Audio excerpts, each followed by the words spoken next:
Hello everyone, कैसे हैं आप लोग सब। आज मैं आपके लिए लेके आया हूं क्लास 12 सीबीएसई मैथमेटिक्स का टॉपिक डिटरमिनेंट, जो कि है चैप्टर नंबर 4 एनसीईआरटी में। ठीक है, तो आइए शुरू करते हैं डिटरमिनेंट्स को और जानते हैं इसके बारे में कि ये हमारा मैट्रिसेस से कैसे रिलेटेड है और हो सकता है आपके आने वाले यूटीज में या एग्जाम्स में काम आ जाए। ठीक है, तो आइए शुरू करते हैं डिटरमिनेंट्स। तो जो डिटरमिनेंट्स है that is actually the value of the matrix. वो किसी मैट्रिक्स की वैल्यू को रिप्रेजेंट करता है। मैट्रिक्स तो एक स्ट्रक्चर होती है, मैट्रिक्स तो इतना ही होता है। अगर ए मैट्रिक्स है -1 3 2 4 2x2 में, तो ये मैट्रिक्स है। इसको आप आगे सॉल्व नहीं कर सकते। अगर आप इसकी वैल्यू निकालते हैं तो उस वैल्यू को हम लोग डिटरमिनेंट कहते हैं। तो सपोज हमको इस 2x2 मैट्रिक्स की वैल्यू फाइंड आउट करनी है, मतलब इसका डिटरमिनेंट फाइंड आउट करना है। तो इसका जो सिंबल है वो इस तरीके से आपको लगाना है दोनों तरफ। जैसे मॉडुलस फंक्शन बनाते हैं, ये डिटरमिनेंट का सिंबल है और आपको दोनों तरफ ये ड्रॉ कर देना है। अब क्या करना है, जो प्रिंसिपल डायगोनल है उसके दोनों एलिमेंट को मल्टीप्लाई करना है। तो -1 इंटू 4 विल बी -4, फिर एक माइनस लगाना है और फिर ऐसे मल्टीप्लाई करना है ऑफ डायगोनल, जो दूसरा डायगोनल है। तो 2 3 6, दिस इज -4 -6 इक्वल्स टू -10। तो इस मैट्रिक्स की बोलते हैं कि जो डिटरमिनेंट वैल्यू ऑफ ए है दैट इज -10। ओके, चलिए, तो ये किस ऑर्डर का था, 2x2 का। तो नोट करिएगा कि जब भी आप डिटरमिनेंट फाइंड आउट करते हैं तो वो हमेशा स्क्वायर मैट्रिक्स की ही निकलती है। Square matrix determinant is only possible.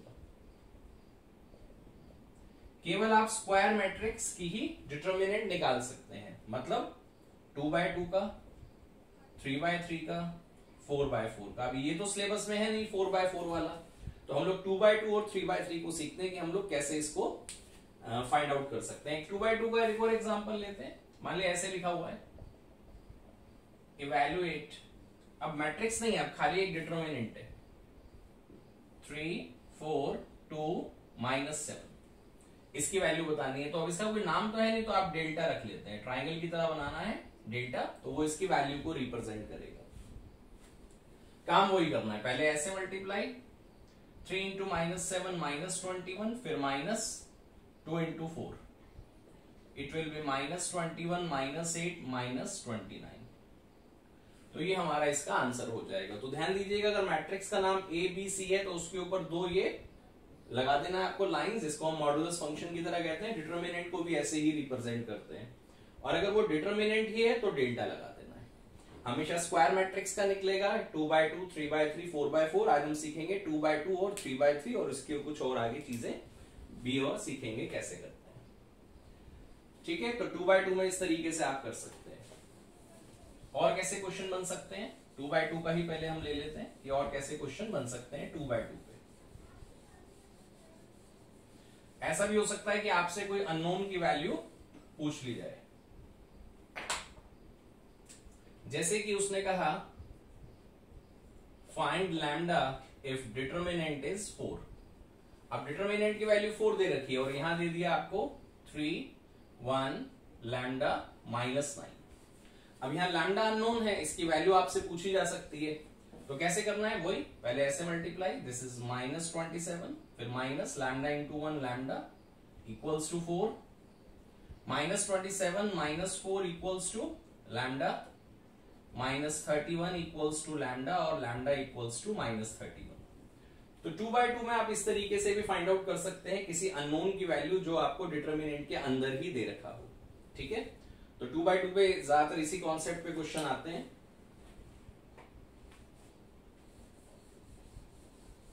आइए मूव करते हैं 3x3 पर।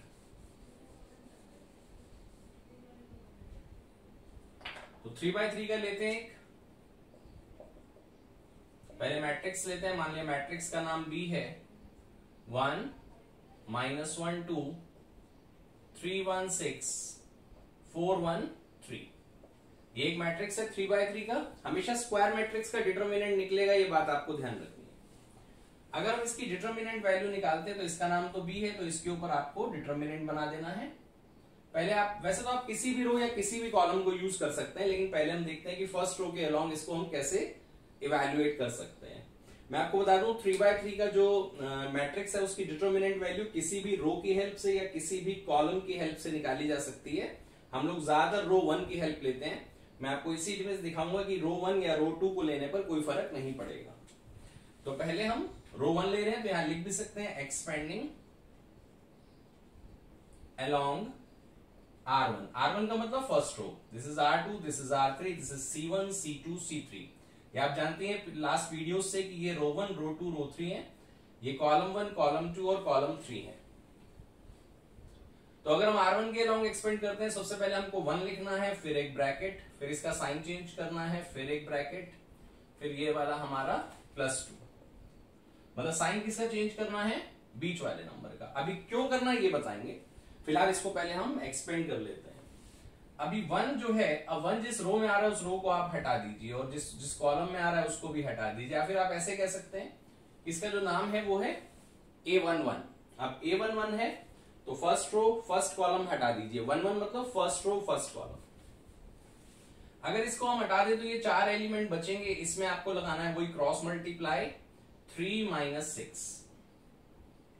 ओके, अब इस वाले 1 में साइन चेंज कर दिया है, क्यों किया है ये भी डिस्कस करेंगे। ये वाला कॉलम और ये वाली रो हटा दीजिए, मतलब फर्स्ट रो सेकंड कॉलम, क्योंकि इसका नाम है A12। तो फर्स्ट रो सेकंड कॉलम हटा दीजिए। अब हमारे पास 4 एलिमेंट ये वाले 4 बचेंगे। तो 3 × 3 9, माइनस लगाना है, 4 × 6 = 24। लास्ट में आ जाइए 2 पर, इसको हटा देते हैं। जब हम ये वाला कॉलम और ये वाली रो हटा देंगे तो ये वाले 4 एलिमेंट बचेंगे। ठीक है, इसको एक बार मैं हाईलाइट कर देता हूं। तो 3 - 4, बस अब आप इसको इवेल्युएट कर लें। This is 1 - 3 + 1 -15 + 2 -1। This will be -3 -15 -2, 15 3 18 और 2 20 -20 विल बी द आंसर। आप याद रखिएगा इसका आंसर है -20। अब हम लेंगे सेकेंड रो और फिर इसका आंसर निकालेंगे, तो आप देखेंगे कि ये सेम ही आएगा। इसको हटा देते हैं और पहले ये रीजन बताते हैं कि क्यों हम इसका साइन चेंज करते हैं। मैं आपको बता दूं, इन तीनों नंबर से पहले एक स्ट्रक्चर होती है, वो होती है -1 की power i + j। i shows the number of row and j shows the number of column। तो जो 1 है, तो 1 से पहले अगर -1 की पावर i और j, अब ये 1 फर्स्ट रो फर्स्ट कॉलम में है, तो i और j की वैल्यू 1 है। तो 1 + 1 -1 की पावर 2 + 1 यहां मल्टीप्लाई होगा तो कोई इफेक्ट नहीं पड़ेगा। -1 वाले केस में अगर इससे पहले एक और -1 हो और उसकी पावर i + j हो, अब i रो तो 1 है, j कॉलम 2 है, तो ये होगा 1 + 2 -1 की पावर 3। -1 की पावर ऑड हो तो नेगेटिव आंसर आता है, तो ये -1 आएगा और -1 ये है, इसलिए साइन चेंज कर देते हैं, ये हो जाएगा +1। ऐसे आप इसके लिए देख सकते हैं, -1 की power first row third column 1 + 3 4 और -1 की पावर 4 है, तो ये +1 और इस पे कोई फर्क नहीं पड़ेगा। इसी वजह से हम लोग केवल इसका साइन चेंज करते हैं अगर रो 1 के अलोंग एक्सपेंड कर रहे हैं। रो 2 में 2 1 यहां साइन चेंज होगा और 2 3 यहां साइन चेंज होगा, यहां पे नहीं होगा। कहने का मतलब अगर फर्स्ट रो के लिए करते हैं तो नहीं होगा, साइन चेंज होगा, फिर नहीं होगा, यहां होगा, यहां होगा, यहां नहीं होगा। थर्ड में फिर पहले वाले की तरह यहां नहीं होगा, यहां नहीं होगा और यहां होगा। या आप ऐसे कह सकते हैं plus minus plus minus plus minus plus minus plus, ऐसे ही कॉलम में सेम रूल चलेगा। तो अभी हमने करा है R1 के अलोंग एक्सपेंड, अब करते हैं R2 के अलोंग और देखते हैं कि सेम आंसर -20 आता है या नहीं आता है। तो अब हम क्या लिखेंगे, अब हम लिखेंगे expanding along R2, expanding along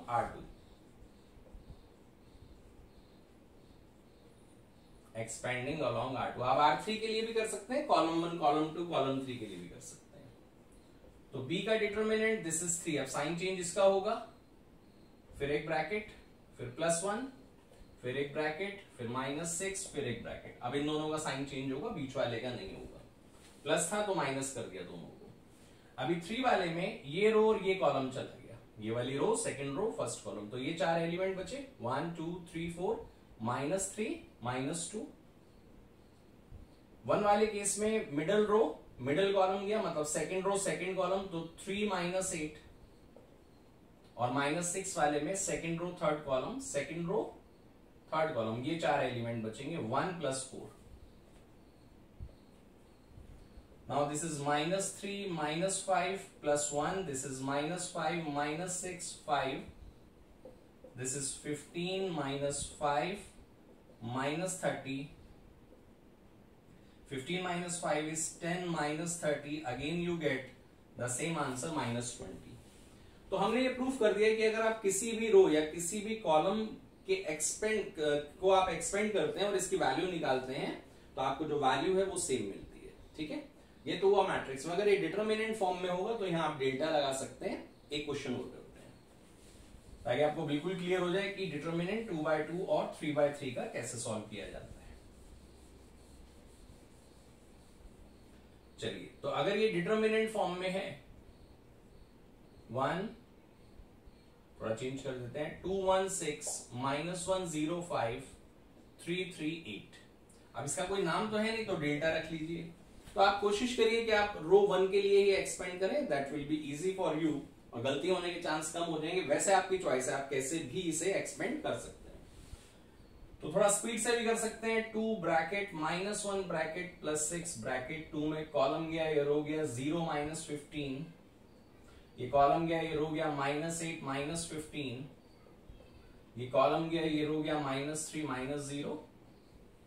now this is -30, ये हो गया 15 8 23 नेगेटिव, तो प्लस का 23 और माइनस के 18, दिस इज -30 + 5, फाइनली -25। तो अगर ये डिटरमिनेंट फॉर्म में ही है तो आप उसका नाम डेल्टा या ट्राइंगल रख सकते हैं, और अगर वो मैट्रिक्स में है तो उस मैट्रिक्स के ऊपर आपको 2 जो लाइंस है वो लगा देनी है। ठीक है, तो यहां पर इसको हम वेरी फर्स्ट टॉपिक कहते हैं डिटरमिनेंट का, जो कि यहां कंप्लीट हो जाता है। ओके, तो कुछ क्वेश्चंस आपको दे दिए जाते हैं इसके लिए, तो आप इसको कंप्लीट करिए, डू इट योरसेल्फ।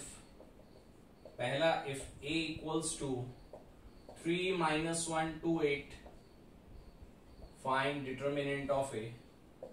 दूसरा, evaluate alpha beta gamma and p, इसकी वैल्यू आपको बतानी है।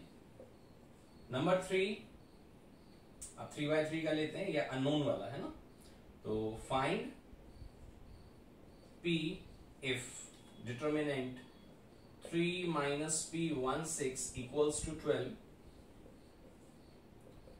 if b = अब 3/3 का -1 2 7 1 1 4 3 - 1 8, find determinant of b। और लास्ट, नंबर 5, evaluate determinant 3 - 3 7 2 2 5 1 - 1 11। तो ये 5 क्वेश्चन अगर आप उसी को स्टडी करके, इस वीडियो को स्टडी करके ये क्वेश्चन करेंगे तो आपको जल्दी से समझ में आ जाएगा कि ये आपको क्लियर हुआ है या नहीं। ठीक है, तो नेक्स्ट क्लास में हम पढ़ेंगे प्रॉपर्टीज ऑफ डिटरमिनेंट। तब तक आप इसको करिए, अच्छे से समझ लीजिए। 2/2 3/3 में ही डिटरमिनेंट निकलता है, हमेशा स्क्वायर मैट्रिक्स का निकलता है। इसमें ऐसा नहीं हो सकता कि अगर 2/3 ऑर्डर है या 3/2 ऑर्डर है तो आप इसे इवेल्युएट नहीं कर सकते हैं। जो डिटरमिनेंट है वो हमेशा स्क्वायर मैट्रिक्स का ही निकलता है। ओके, तो इसकी प्रैक्टिस करिए। मिलते हैं नेक्स्ट क्लास में। Thank you.